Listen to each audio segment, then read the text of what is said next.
Hello, my friends. Welcome back to Yee-Haw, a Bonanza podcast. I'm your host, Melissa, and today we are watching Season 1, Episode 24, The Stranger.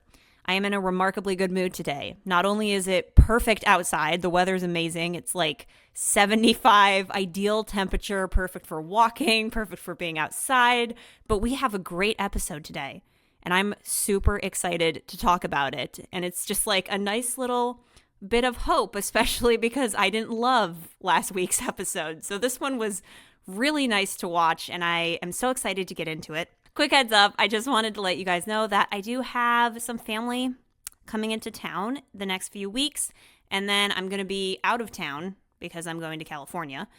So I don't know how that's going to affect the posting schedule. It may not. I don't know. I just wanted to give you guys a heads up if the posting starts to become inconsistent. I apologize. It's been rough finding a posting schedule that works for me. I've just had so many major life changes within the last 2 months, and I guess it's affecting me a little bit more than I thought it would. I appreciate your patience. I appreciate you dealing with me, but this is where my life is at right now. So just wanted to give you a heads up on that, but let's go ahead and talk about The Stranger, because I'm really looking forward to getting into this one. This episode was written by Oliver Crawford, Lawrence Heath, and David Dortort. It was directed, once again, by Christian Nyby. Honestly, great director. I've enjoyed his direction. It premiered February 27th, 1960. And special guests and other actors that appeared. Our special guest of the week is Lloyd Nolan, but it also featured Hal Baylor, Arthur Shields, Victor Sen Young. Is that true? Was Victor in this episode? I don't think he was. Was he? I don't remember seeing Hop sing. Okay. Sorry. Robert Foulk, Donald Foster, Joan Staley, Elizabeth York, Jomarie Pettitt, Charles Tannen, Hank Worden, Bill Clark, George DeNormand, and Bobby Gilbert. That's a list of all the actors that are listed on IMDB. That was a mouthful. I apologize. The episode description is: a disabled New Orleans police inspector, Lloyd Nolan, comes to arrest Ben on a 20-year-old murder charge. So the intrigue's already set up. I hope you guys are excited. As always, guys, if you are watching this podcast episode on YouTube today, do not forget to like the video and subscribe before you leave. Or if you are listening on Apple Podcasts, or if you're watching on YouTube, if you could still consider leaving me a positive review on Apple Podcasts, I would really appreciate it, guys. I know I bug you about this every week, but it does help me quite a bit, and I always look forward to what you guys have to say about the show. So if you have not dropped me a review on Apple Podcasts yet, please do so. I would greatly appreciate it. It would mean so much. So our guest star this week is Lloyd Nolan. He plays Inspector LaDuke. He is best known as one of the most familiar faces of World War II action films in the 1940s. He's also He's also known for portraying Private Detective Mike Shane across 7 films in the 1940s, and apparently they were very popular. And I gotta be honest with you, after I finished this episode, I became very curious about these Mike Shane movies.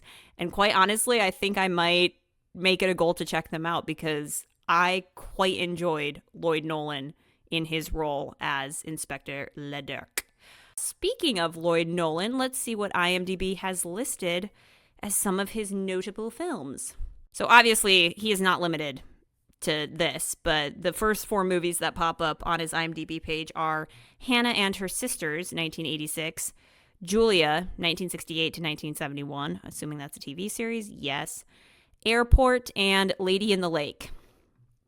I did go through a few of his movies just to get a better idea what he was a part of. And one of the movies he's listed in is the movie Earthquake from the 1970s, I believe, which is so funny because that is a Charlton Heston movie. Wait, is he the lead in that? I think he is. I didn't take notes on this, so this is my fault. I looked up Earthquake and just Earthquakes popped up. So Earthquake is a 1974 movie. Was it Charlton Heston movie, or was he just in it? I think he was. Wasn't he? This is what I get for not thoroughly going through my notes. No, I'm not wrong. It says Earthquake is a 1974 American ensemble disaster drama film starring Charlton Heston and Ava Gardner. Yes, okay, so my point being is he's in this movie Earthquake, which is hilarious because every Sunday, for some reason, for like the past 3 weeks, my dad will turn on the TV and a Charlton Heston movie will be on. And I'm not even joking, because last weekend, The Omega Man was on TV, and that's a Charlton Heston movie. And I ended up watching the whole thing with my dad. And then like 2 weeks before that, it was like the 10 Commandments. And I guess television's been on a Charlton Heston kick, which is fine because I enjoy Charlton Heston. My point being is Earthquake is full of actors like of that time who were wildly popular. And Lloyd Nolan is in the movie Earthquake, but funnily enough, so is Lorne Greene. So I didn't know that. When Earthquake was on TV, it was like there was just a long sequence of a building falling down, and my dad had switched the channel so quick that I wasn't able to like get immersed. But I got mad at him because I was like, no, I want to watch this. It looks like a campy 70s film. So I haven't watched Earthquake yet. But Lloyd Nolan's in that, and so is Lorne Greene, and so are so many celebrities of that time. It's just like a stacked celebrity movie. So that's on my list as well. Anyway, that was like a long explanation because I didn't get my notes together before starting the show. So I apologize. But what were we talking about? Oh yeah, Lloyd Nolan. Those are some movies that he's been in. And apparently his last TV role ever was in a Murder, She Wrote episode with Angela Lansbury. And that would have been in the 1980s. I think. So that's a little bit of history on Lloyd Nolan. Also did check this episode out in the box set, and we did have some behind the scenes features this week. On each disc, what they'll have is they'll have the episodes, and for each episode, they'll either have behind the scenes features or they won't have behind the scenes features. But when you start every new disc, sometimes it has like just general behind the scenes of Bonanza that you can click. Not every disc has that, but when I started this disc, I guess I just didn't notice that it had general bonus features. So I neglected to mention that there were extra bonus features included when I started this disc. And one of the extra features they had on this disc were a handful of photos of the cast on Iverson Ranch, where a large majority of Bonanza was filmed. It says there are pictures of the main cast on the Iverson Ranch location in Chatsworth, California, and they were taken in January of 1960.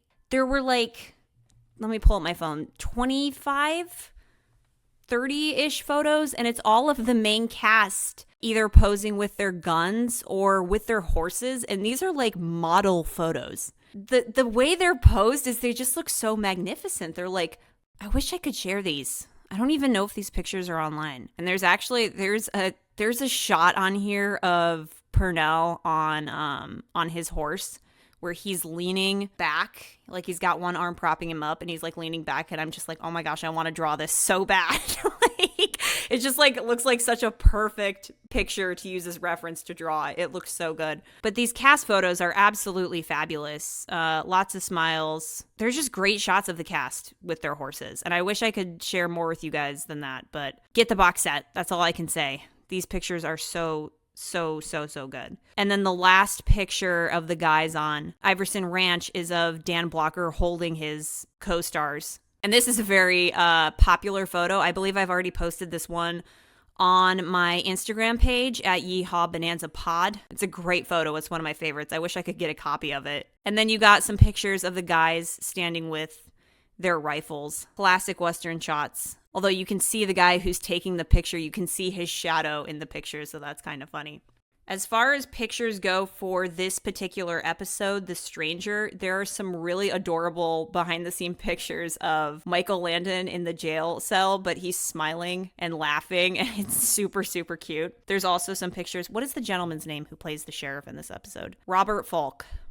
Foulk. Robert Foulk and Dan Blocker are laughing during a scene in the sheriff's office. There's a picture of Lorne and Lloyd Nolan in the final shot of this episode where they both look very dirtied up from being in the hot desert sun. There's a picture of Lorne getting his makeup touched up and Michael Landon's smiling and looking at him. I think you can find this picture online. And then there's another picture here that I'm sure you guys have seen floating around online, but it's the picture of Purnell sitting in front of the camera like he's looking through the camera as they're taking a scene. I'll post that one on my Instagram, but I'm sure you guys have seen that picture floating around on social media. Yeah, but that just about does it for the behind the scenes photos this week. And the last bonus feature that I saw on the disc set was an interview with David Dortort talking about casting Pernell Roberts, which I thought was very interesting. I believe I've already talked about one regarding Michael Landon and Dan Blocker.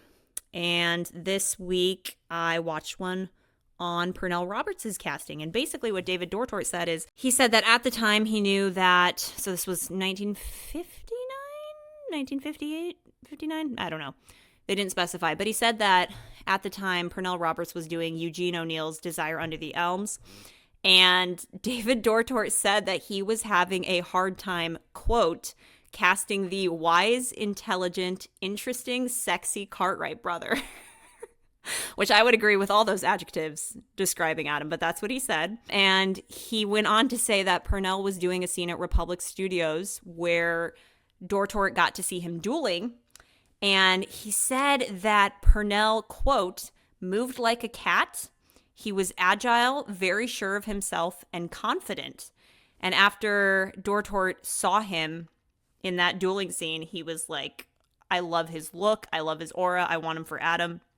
And so he went up to him and he described the role and pitched it to Pernell, and Pernell was excited. But most notably, at the end of the interview with David Dortort, he said that as years passed and he rewatched Pernell in Bonanza, he said it made him appreciate his ability as an actor more.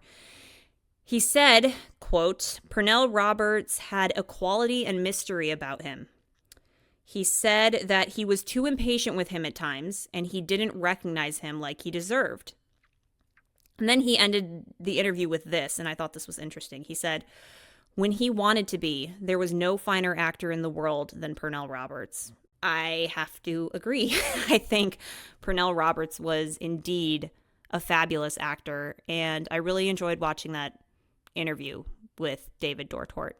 But I think you can find this interview on YouTube. I can't be sure. I can't remember if they provided a date of recording when these interviews happened, but I believe they were taken in the early 2000s. I could be wrong on that. I think David Dortort died in either 2009 or 10.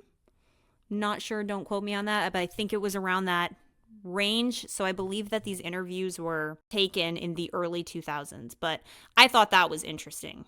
That sums up the box set. So now I think we're ready to get into the episode, guys. So let's get the episode pulled up and let's talk about it. We are hitting play in 3, 2, 1, go.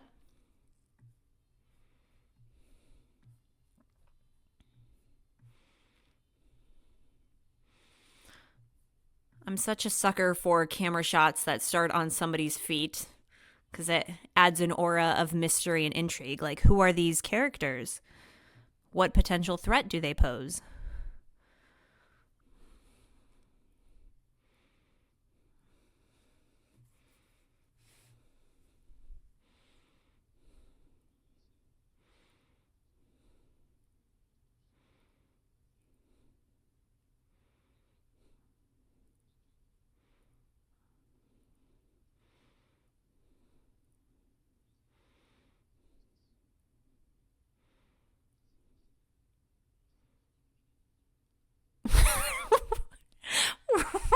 What did he say? What did he say? He was having a reception. He said something about a reception.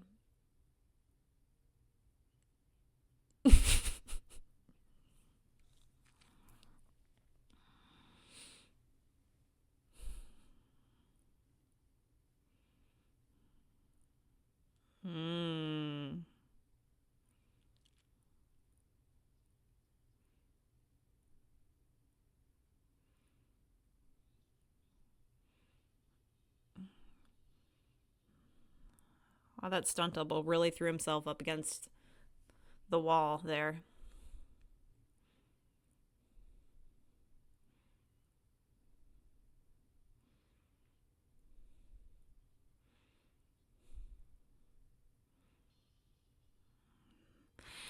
And right away, the episode pulls you in. I love this because I did not remember this one very well. And I saw that intro and I was like, you got my attention. I'm all in. Let's go.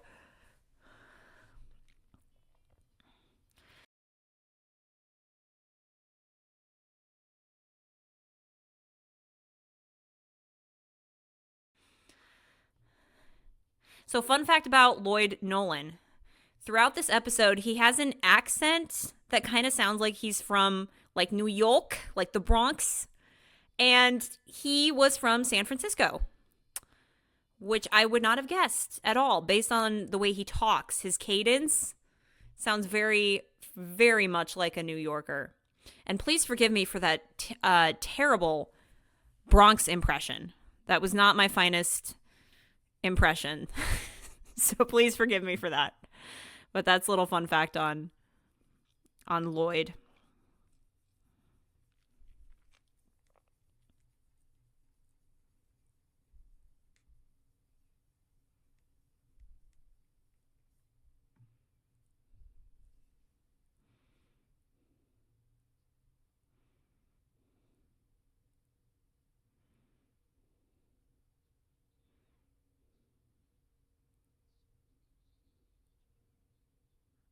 Are we just giving out the guests' private information? Well, can you just... Yeah, I think I think that's fine, but the Cartwrights seem to have a relationship with these hotel clerks. They come in, they're like, give me this person's room number. We're friends.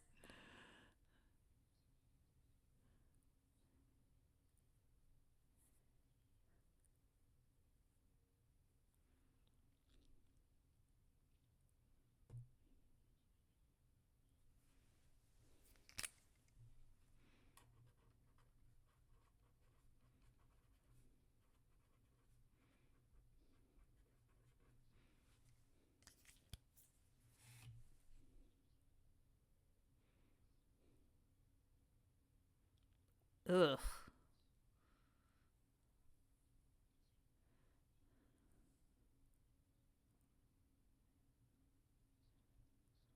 I don't love the implication of that either.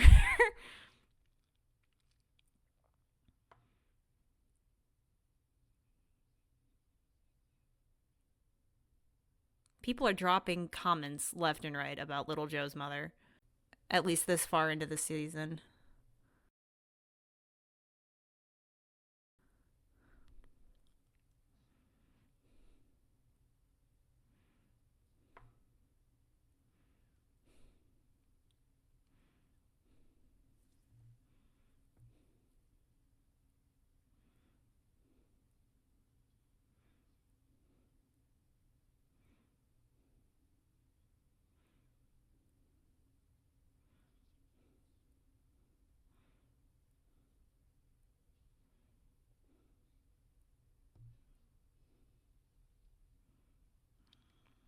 Hell yeah.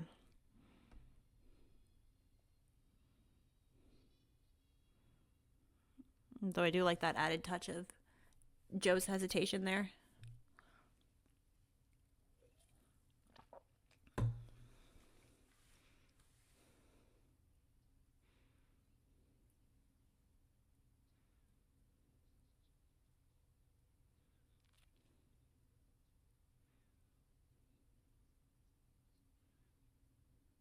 Yeah, Ben is a smooth charmer. You can see where Adam gets it. Oh, speaking of, honestly, both Joe and Adam are smooth talkers when it comes to the women.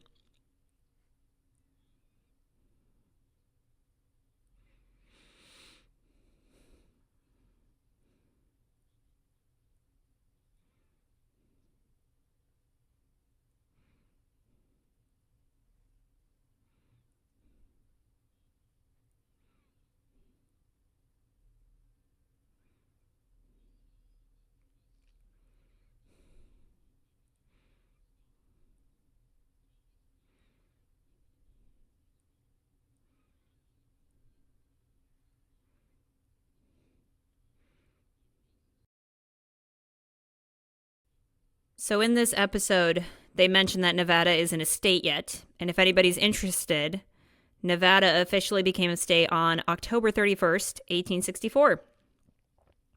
So what year is this? Late 1850s?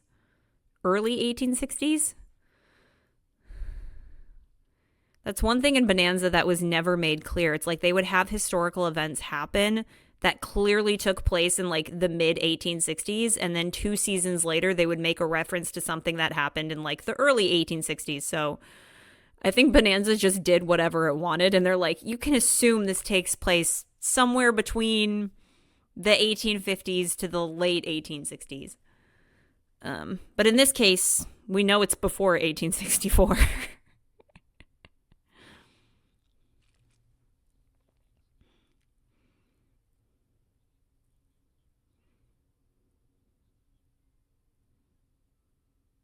It is funny. Ben does kind of give governor vibes. He does give off that kind of aura as a man who would pursue a future in politics. And I think he'd be a good governor.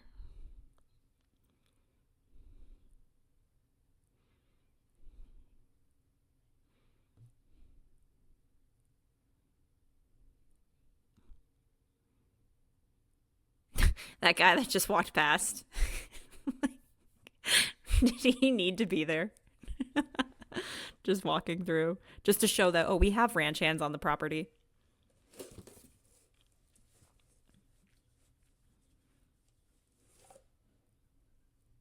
Or not.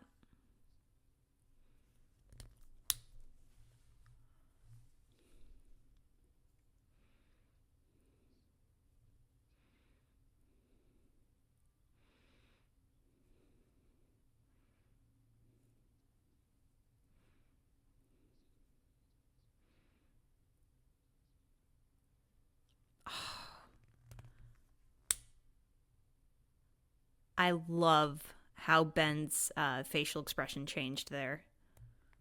That was very palpable. Some very good acting by Lorne Greene. Actually, just generally in this episode, I thought Lorne Greene acted very well. Also, I just had a thought. Did you notice how the camera followed Ben and then it went down to his feet and followed his feet up the stairs? Christian Nyby does that a lot. Like, he tells stories with like, where was I going with this? He tells stories with like certain angles on people as he follows them through the scenes. Like, you see him do this in the episode The Sisters with the guy who murdered Sue Ellen Terry. The camera follows him, but they're like shots of his jacket or shots of his hands. Like, he'll focus on the feet or the hands or an aspect about the character that adds more of an intrigue to them.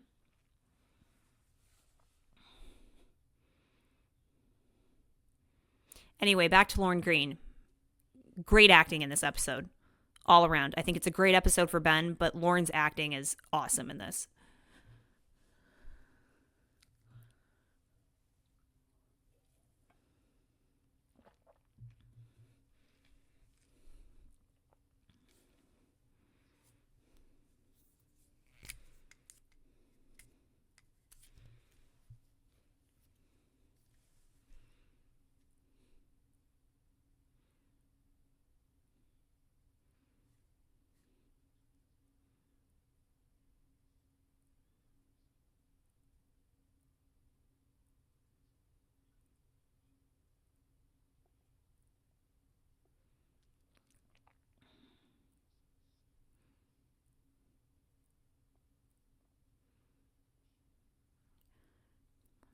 This is a really good scene between both Ben and LaDuke.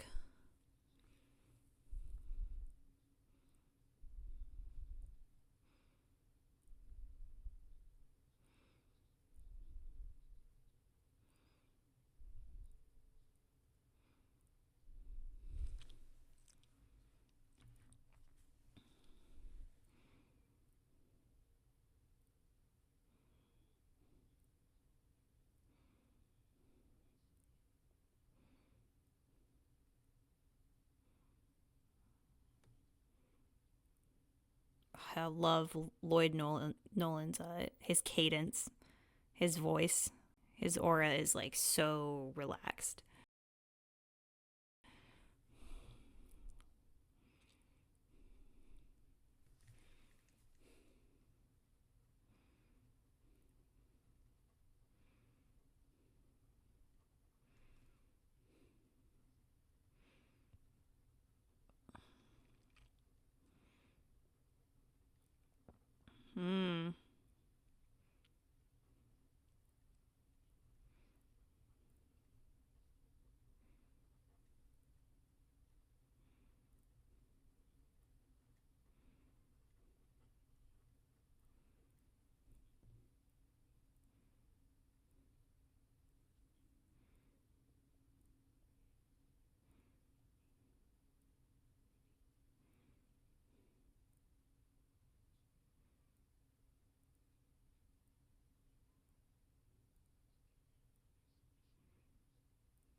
This episode made me very curious about Lloyd Nolan playing the private detective Mike Shane.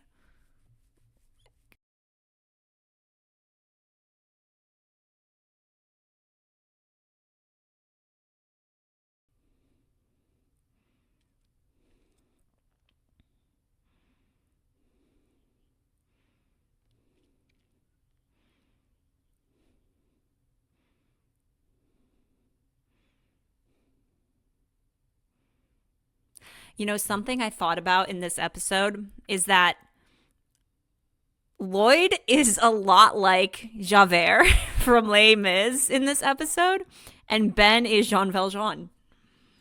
I mean, it's not the exact same, but that's kind of the aura I got when I was watching this episode. Or at least,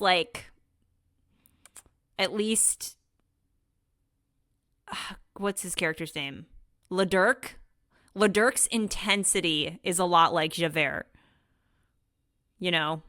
Only he's not doing it for the right reasons. He's not doing it because he believes, he's upholding the law. Obviously, he's doing this because he has a grudge against Ben. But it's like the concept is very similar. And I was like, Javert and Jean Valjean. Ben Cartwright does kind of give like a Jean Valjean type, though.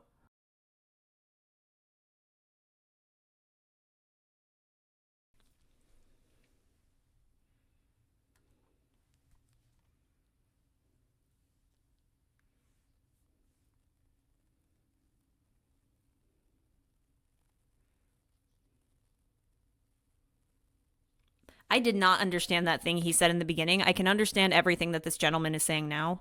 Did Ben call him Dennis? I think he called him Dennis. I did not understand what he said in that beginning scene with Little Joe.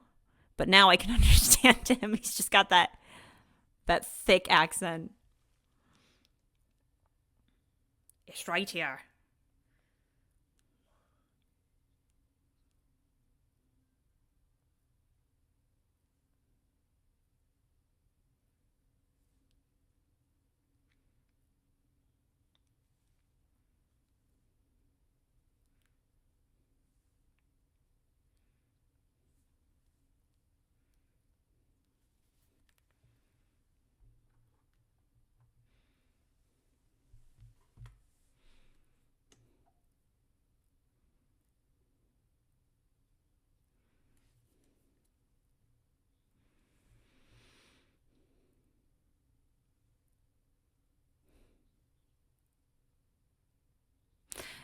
This governor plot point, I think one of the weaker points of this episode, and I don't think that there are a lot of weak points here, but I wanted that to be tied up a little bit better at the end. Because obviously Ben drops out of the race to protect Marie and her reputation, but we never get closure with that at the end, and I wish that that's something that the episode tied together a bit more.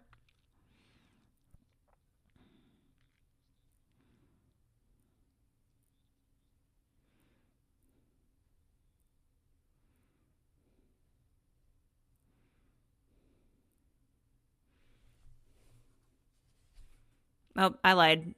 Victor Sen Young is in this episode in a very small moment there. So yes, I guess Victor Sen Young was in this episode. My bad.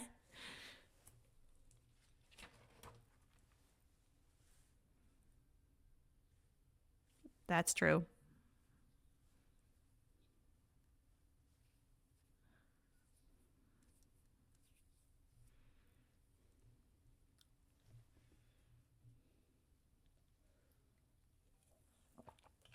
Aw, been so protective.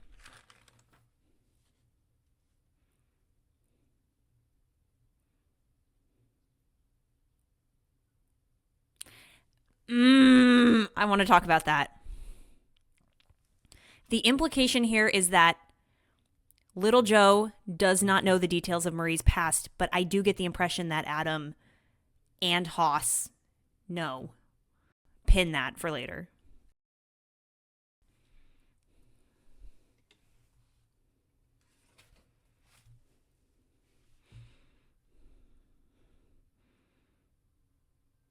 Now, what was that facial expression? that Adam just gave right there. There's more information there than what we can see. I think Adam and Haas know.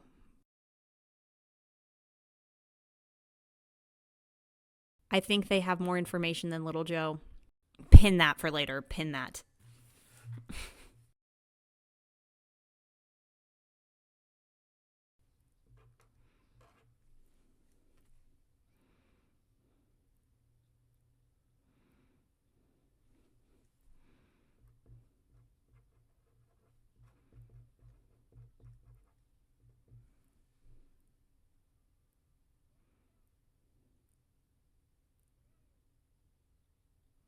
I love how much Ben is struggling here with Joe. Like telling him.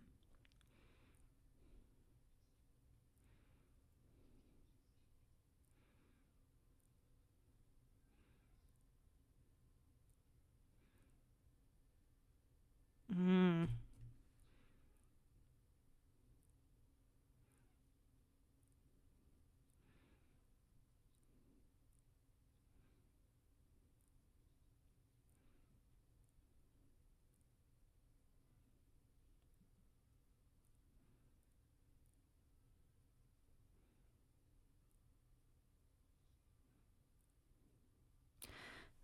Crazy bit of information that we get on Marie Carr right here.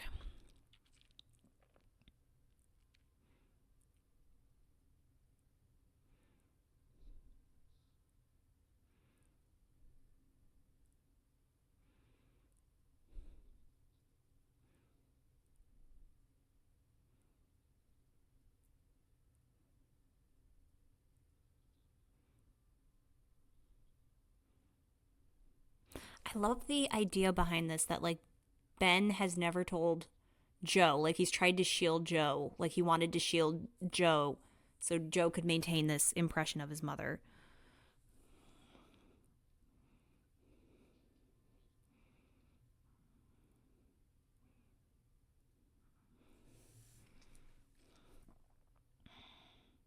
That was some good acting by Lauren and Michael Landon. Once again, I think they work so well together as actors. Their moments come off so genuine. And you can see, like, how much Ben is struggling to, like, get this information out, like, telling little Joe this. Like, it bothers him. He doesn't want to tell him. Now that I'm thinking about it, in A Rose for Lotta, the very, very first episode of Bonanza, Adam calls Marie when he says to little Joe, he says something about Marie being your French Quarter mother. And then little Joe gets offended. Which, I'm sorry, I think that implies that Adam knows at least. I think Adam and Haas know about Marie's past to an extent, but I think Adam knows for sure. Because that facial expression was a giveaway. That was a giveaway that he knows more. Ooh, there's so much you can think about here. There's so much, like, theorizing. And this is something that I love about this episode is it just gives you so many opportunities to, like, think about what everything means. It raises so many questions for the viewer to consider. And it's fun in that way.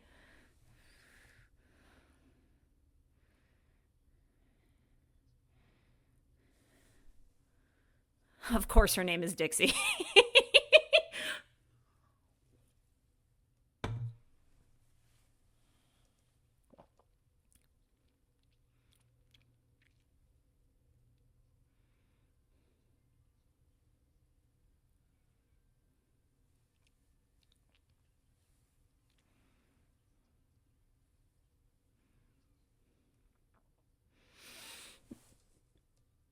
By the way, this also begs the question, how much information has little Joe had on his mother? Because I get the impression that Ben has not told him that much. Just based on that one scene we just watched, that tells me that Ben has, like, tried to shield little Joe from that. Intentionally. Because he looked like he was struggling giving him that information. Ooh, there's just so many things to think about. What do you guys think? Do you think Ben has shielded little Joe from this? Or do you think little Joe has more awareness than we're led to believe.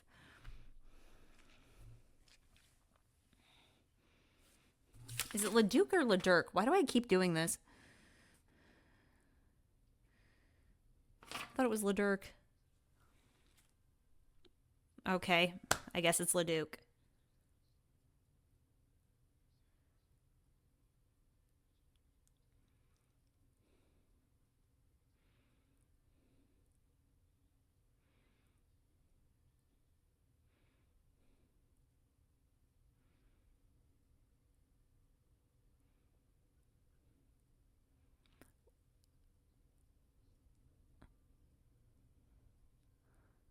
Was Charles involved with Marie?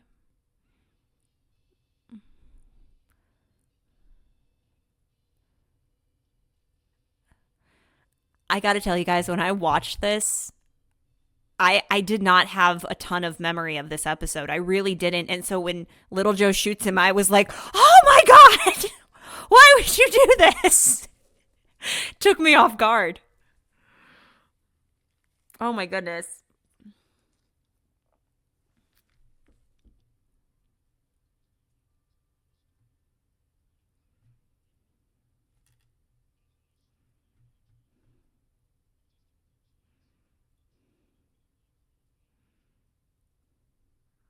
Wow, you're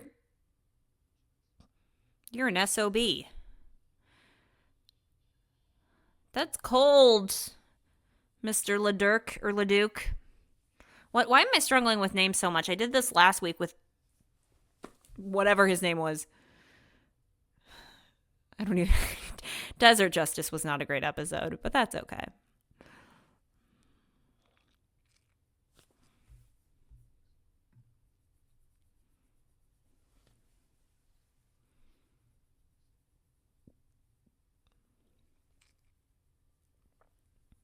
His temper got the better of him.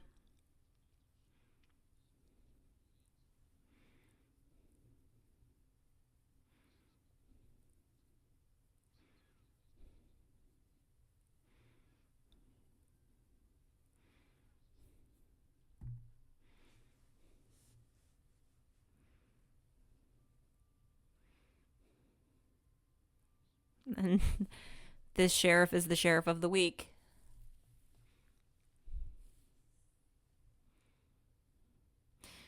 Major sheriff turnover was happening in Virginia City at this time. Couldn't keep a sheriff. Was the position that bad?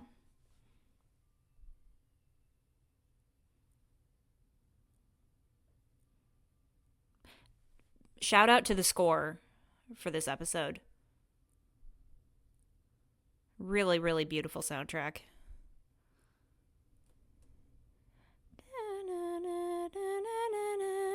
It's so pretty. It's got such a lovely character to it.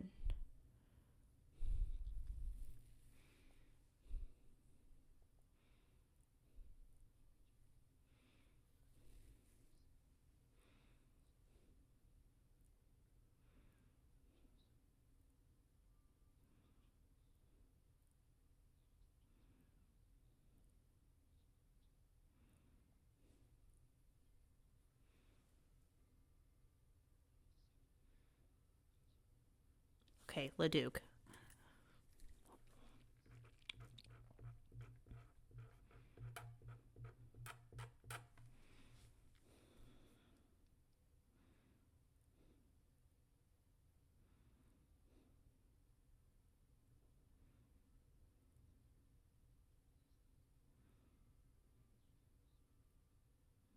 Is this one of the only times we see Marie's grave in the show?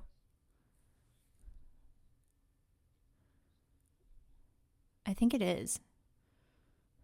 I don't remember.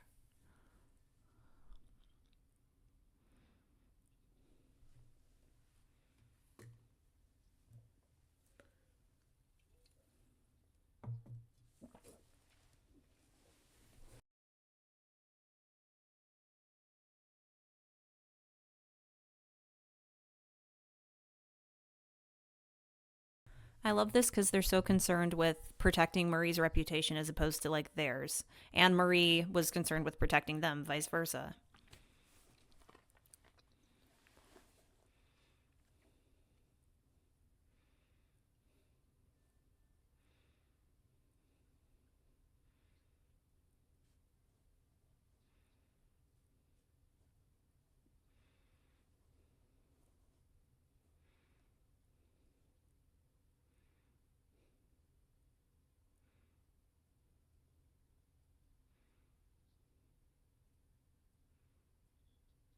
That's a great shot right there.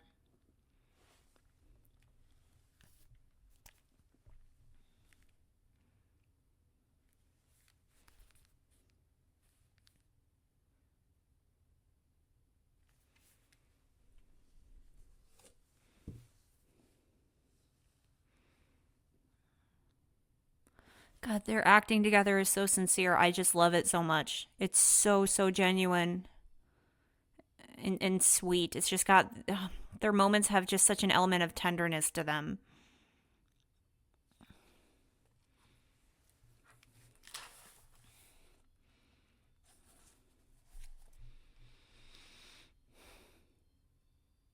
Man, there's a lot of like protectiveness. It's like Marie tried to protect Ben and his kids from her past by paying off LaRoche.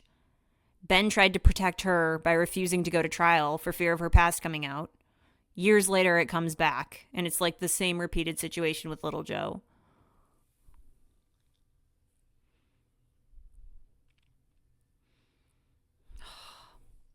This is a good episode to display the love that Ben has for his boys. Through little Joe, of course. Because of his deal that he makes with LaDuke. Why was I saying LaDuke? Like, I gotta get over that.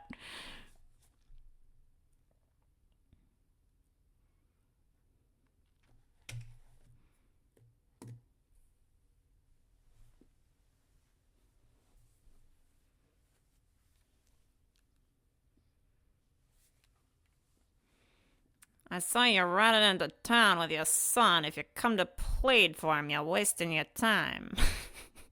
He's got a great voice, man.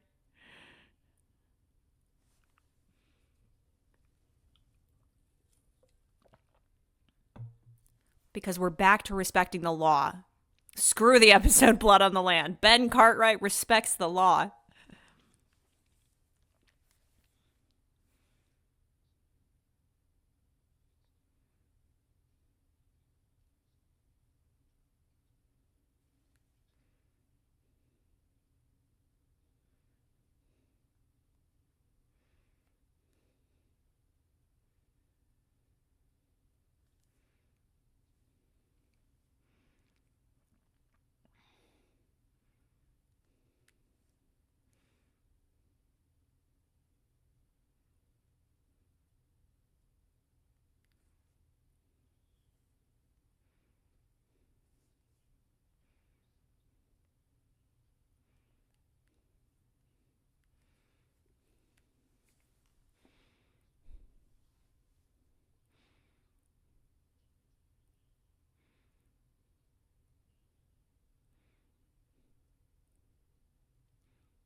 Ben has such integrity.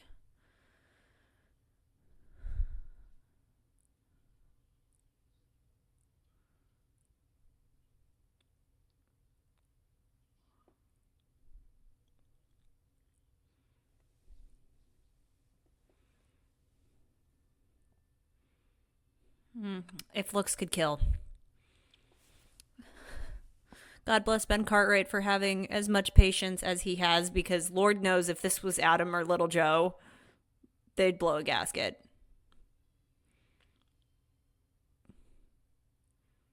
Haas, given the right circumstances, will blow as well, but Adam and Joe are the most susceptible to their anger, I think, in different ways. Did he call him LaDuke? Who cares?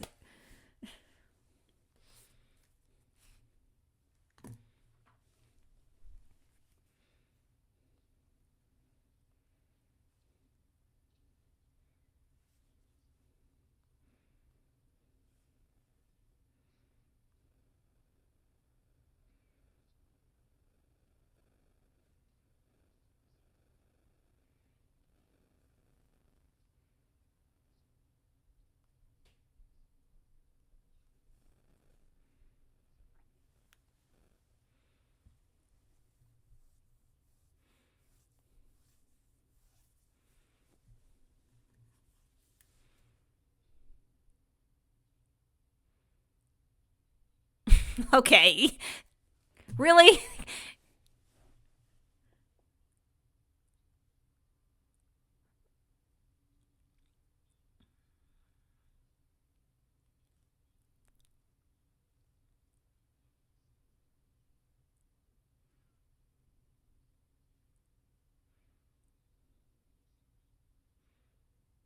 I kind of love um what was I going to say? I kind of love Lloyd Nolan in this role. I feel like they actually gave him a character. They gave him somebody to play. Like this is what Claude Atkinson's character could have been like in the previous episode. Could have been a little different, but this is what his character needed.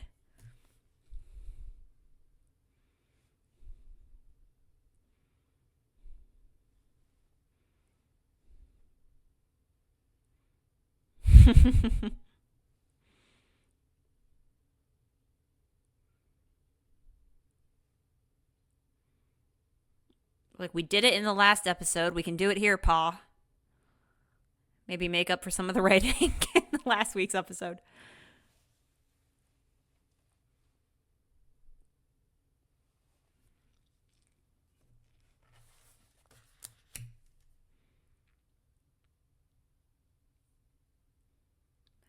Firm handshake between men. Love you, son. Might not see you again. Here's a firm handshake.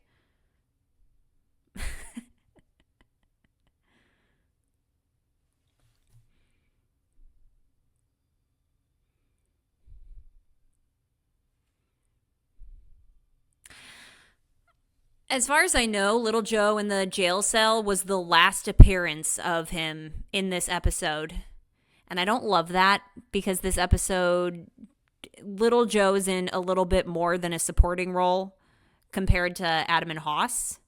And I feel like they needed to tie him back in at the end. And that would probably be one of maybe two complaints about this episode is I think they needed to bring it full circle. They needed to bring it back to Little Joe and have a final conversation between Ben and him. Now, this is a great scene right here. This is like one of my favorite scenes in the whole episode. The dialogue here is awesome.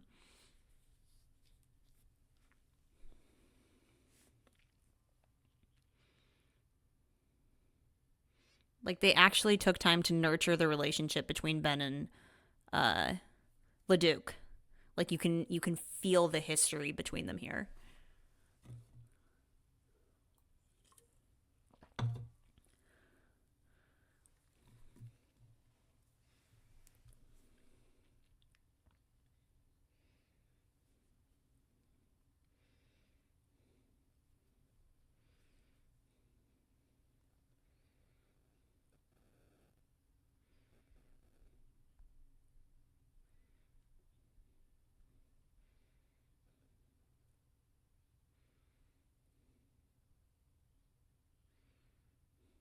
Hmm.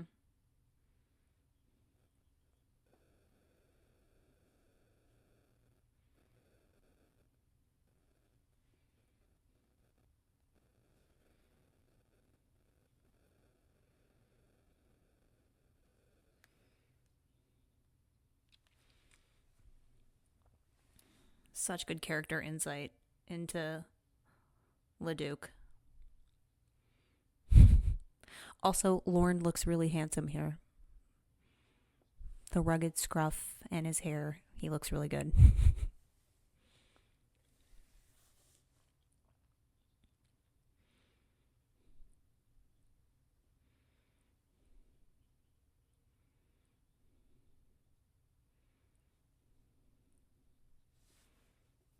Mmm.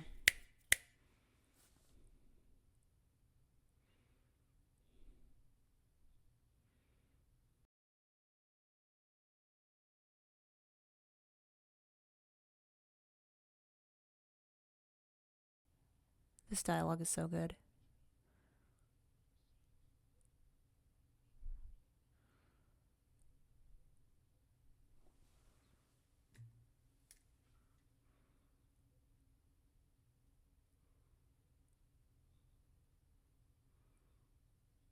Mm.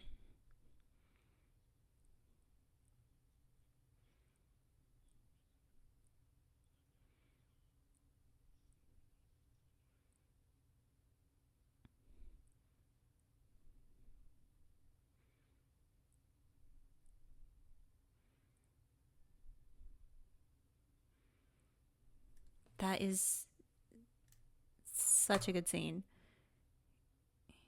Ben's like, hey, stop letting your anger and hatred be a literal crutch for your excuses.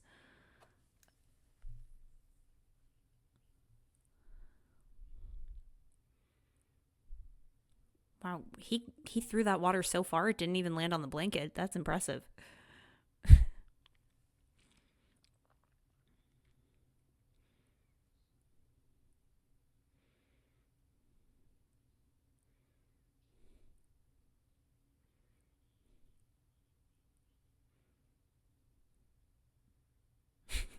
Love how he delivered that. No, no, no, no, no, no.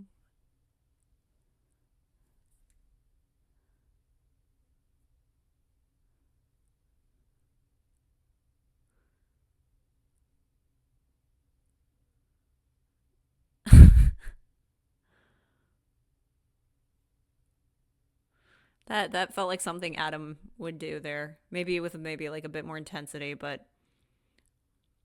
honestly, this episode also highlights Ben's ingenuity too. I just love like how the episode put them together and they were like, what would happen if we just get these two guys in close quarters with each other? Like, what kind of conversations would they have? And I love how we learn about how LaDuke's been approaching life. He's been using his disability and his anger and his hatred for Ben as an excuse for the way he feels about things and his actions, etc., etc. I really love that. I think that's great.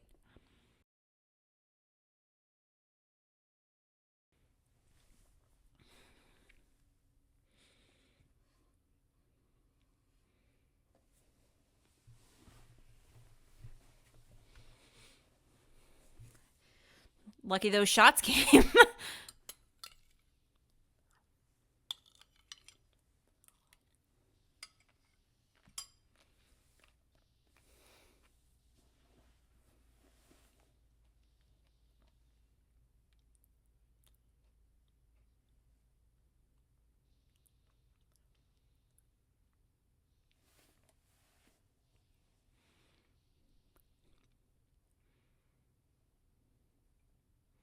Wow. Man, that guy really threw himself. That would really hurt. And then this is also another plot point where it's like they take their horses and you're like, do they never get them back? Does Ben ever get to see his precious buck again? Obviously, the answer to that is yes, because we see Ben with Buck in other episodes from here on out. Like, he didn't lose his horse, but I wonder how they got the horses back.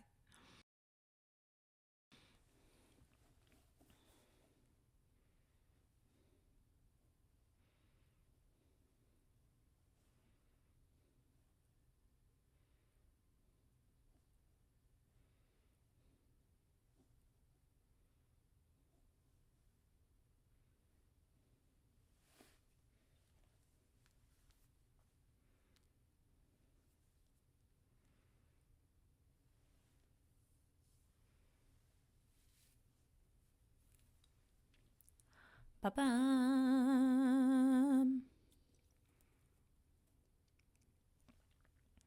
Mm-hmm. In case you're wondering, it would take a person 5 to 7 hours to walk 20 miles. I looked it up on my phone when I was taking notes, and yeah, they were walking for almost 8 hours. So that would be quite taxing, mentally and physically. And it would take a lot of determination.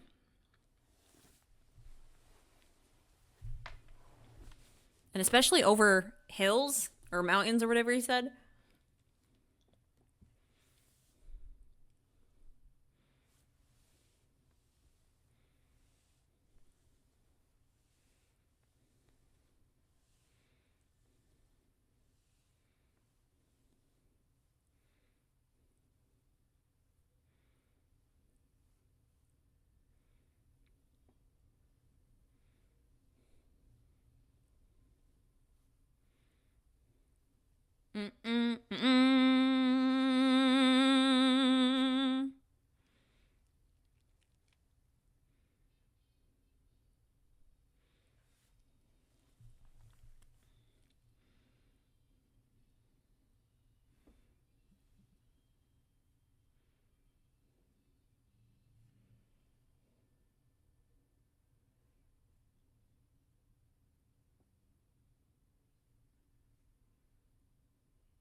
I'm getting thirsty just looking at them.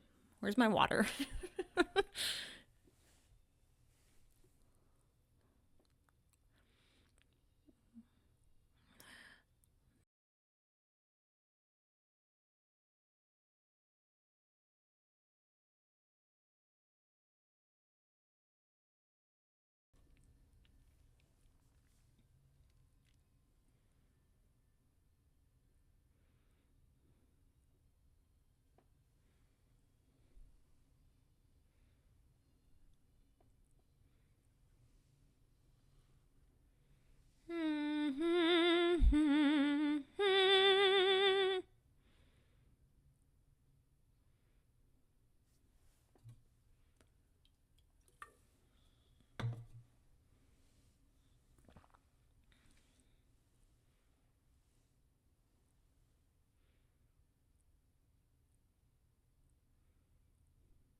And they certainly look sweaty.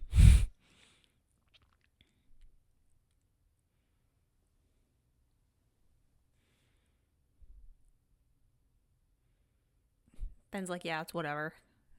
Only walked 20 miles with you on my back. For 7 hours, you're welcome.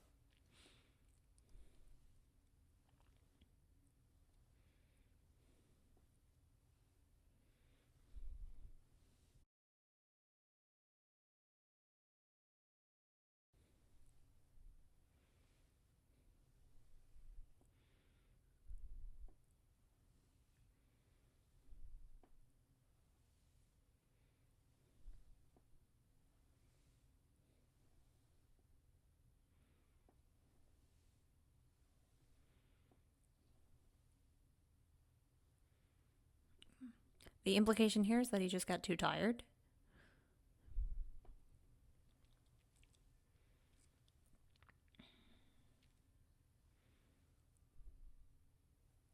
He only wanted to kill him because of his accident.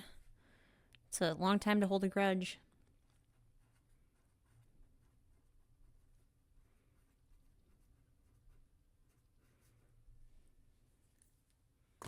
The way Ben threw that, it's just like, I'd get the hell out of here.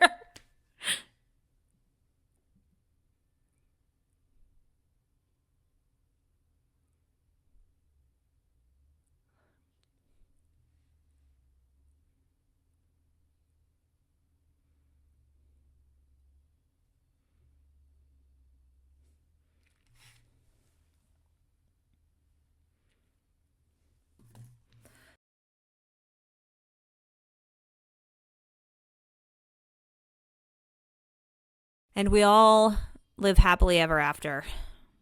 I really enjoyed that episode. I really liked it.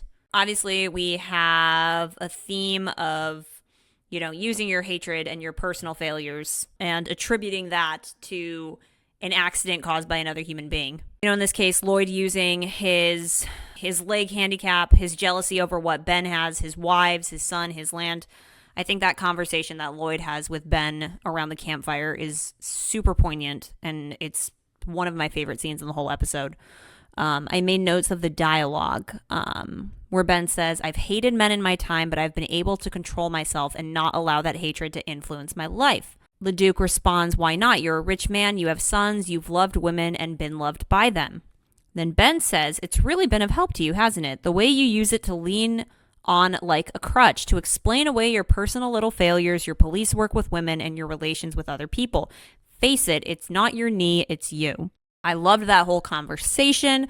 Ben breaking down LaDuke's character. I loved that theme of hatred. They might lose it a little bit at the end of the episode. I don't really feel like this episode was brought like full circle, but I liked that LaDuke had a character and they explained his hatred and he actually got a scene to hash it out with Ben. I think that this is something that this episode does much better than last week's episode. It's like, it would have been great if Adam and Haas in Desert Justice had a conversation about Dave's innocence, or if they had a discussion with Claude Akinson's character, but we never got that. And at least what this episode did over last week is it gave you an explanation for LaDuke's character motivations, and we actually got to see him hash it out with Ben, talking about his hatred and like using his handicap as an excuse for his personal failures in life. Like, I really liked that and that character interaction. So maybe that's the theme of the episode. I absolutely loved Lloyd Nolan as LaDuke. I thought he was intense. Like I said earlier, he was very much the Javert to Ben's Jean Valjean. He was given a character. We understood his motivations, his anger, his hurt. I thought Lorne Greene's acting was very good at this episode. I think the script gave him a lot to do. I think he had a lot of subtle acting that I really enjoyed. I love the scene where little Joe is pestering Ben about Marie, and like Lorne does these little facial expression changes where you can see how much this is affecting like the character of Ben. He's like, don't make me tell you this. I don't want to tell you this. And like, he's really struggling, and you can see Ben's struggles and you can sympathize with him. I also mentioned that I think Michael Landon and Lorne Greene are really great together. In every moment that Ben and Joe have had together, it's just like there's this sincerity that you cannot create. Like, the chemistry just has to be there with the actors, and I feel like Mike and Lorne just had it together. A big conversation topic of this episode is Marie's past. In previous episodes, there have been a lot of hints that she's had a very shady and scandalous past, and it's been like alluded to in dialogue. In the episode of House Divided, Mr. Kyle comes in and he's like, I knew your mother, little Joe, and she was a very beautiful woman and blah, blah, blah, blah, blah, and all this very vague dialogue that clues us into her past. But obviously, like, in this episode, we get some more solid answers on her. Like, she felt very defined by her past, and she didn't want Ben or his children to be defined by her past either. So she paid off a guy to keep her past quiet, and then Ben gets involved. And then Ben potentially has to go to trial, and Marie's like, I don't care if my past gets revealed. Like, I just want you to do the right thing. Like, so it gives us a lot of insight into her character. It also gives us a lot of insight as to, like, how much the Cartwright brothers know about her character. Like, big question of this episode is, did Adam and Hoss know about Marie's past? Or did they at least have, like, a general idea? Because that scene where Joe is pestering Ben about it is, we have a camera cut to Adam when Ben is describing Marie, and Adam makes a facial expression that immediately clues the audience in, and you're like, something else is going on here. Adam knows something, or we're not being told something about like the knowledge that both Adam and Hoss have of Marie Cartwright. My impression of this is Adam and Hoss know, or at least Adam does. I think Hoss knows too, but like, at least for sure Adam does. And the other Cartwrights, Ben, Adam, and Hoss, went out of their way to shield little Joe from this. And that might have been an interesting element to add to the episode as well. Maybe little Joe could have had a moment of being like, I'm not a child. You don't have to hide this from me. What really happened? I am entitled to know. She was my mother. When are you going to start treating me like an adult? You could have added that to the episode, but I mean, you are constricted to 50 minutes, so I understand why they didn't put that in there, but that could have been interesting as well. But I don't know, regarding Marie, I think this episode provides enough insight into her character without giving too much away. Like, it gives you enough to make the audience go, oh, wait a minute, what's happening here? Who knows what? Did they try to hide this for little Joe? But they don't give you all the information, which is what I like, because a lot of it can be left up to the audience. Obviously, Ben cares enough to fight for his wife's reputation. We've seen him get defensive in previous episodes. You see it in episodes like the Julia Bulette story. You see it in episodes like A House Divided. And here it really comes to fruition. We also know that Marie is part Creole. She's from the French Quarter. And she has a shady past with men. Honestly, this episode could have kept going, guys. And I don't think I would have complained. Which brings me to the weakest parts of the episode. The ending felt a bit abrupt. This is kind of common in Bonanza episodes. You know, somebody commented on one of my videos maybe like a week ago, 2 weeks ago, where they were like, you get to the end of a Bonanza episode and it's like, we solved X problem. And you're like, no, you really didn't. But we had to tie this up somehow. And sometimes I feel like these endings are like, okay, now bring it all together really quickly because we've hit our time limit. This episode kind of felt like another example of that. I feel like we needed to see little Joe in the end of the episode. Like, we needed to address the issue of little Joe's mother with Ben. Like, we needed to have a final scene to tie that all together. Whereas, they either talk about her past and protecting her reputation, or maybe little Joe brings up the fact where it's like, Pa, I am not a child. You do not have to protect me from this. I loved my mother, and I know she was a wonderful woman, but she was allowed to be flawed. Like something to just bring it together. That feels like a mild complaint, but I really do feel like the episode needed to do that. It also felt a little bit like LaDuke just kind of gave up on his vengeance too easily. Like it just felt like he just got too tired at the end, and he was like, not really worth it anymore.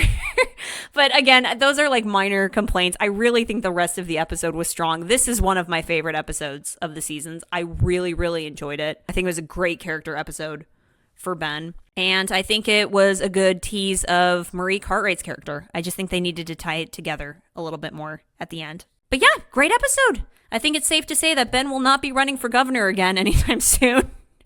Maybe that's something they should have brought up at the end of the episode as well. What did you guys think? Drop a comment, let me know. I would be really, really curious to hear what your thoughts or theories on this episode are. Do you think Little Joe has the whole story? What did you think about the way this episode ended? What do you think about the character of Marie Cartwright? I think we probably get the most information on her out of all the mothers. I know that Inger Haas's mother gets 2 episodes in the series, but I think Marie might be the one where we have the most information on her and her background, at least. Anyway, please drop a comment. Let me know what you think. Next week, we are watching Escape to Ponderosa, episode 25, as we continue to near the end of the season. Let me know what you guys think of this episode. I had a great time today, and I will see you next week, hopefully, if my schedule doesn't get too hectic, where we will watch Escape to Ponderosa. In the meantime, I hope you guys have a fabulous week, and I will see you in the next episode. See you later.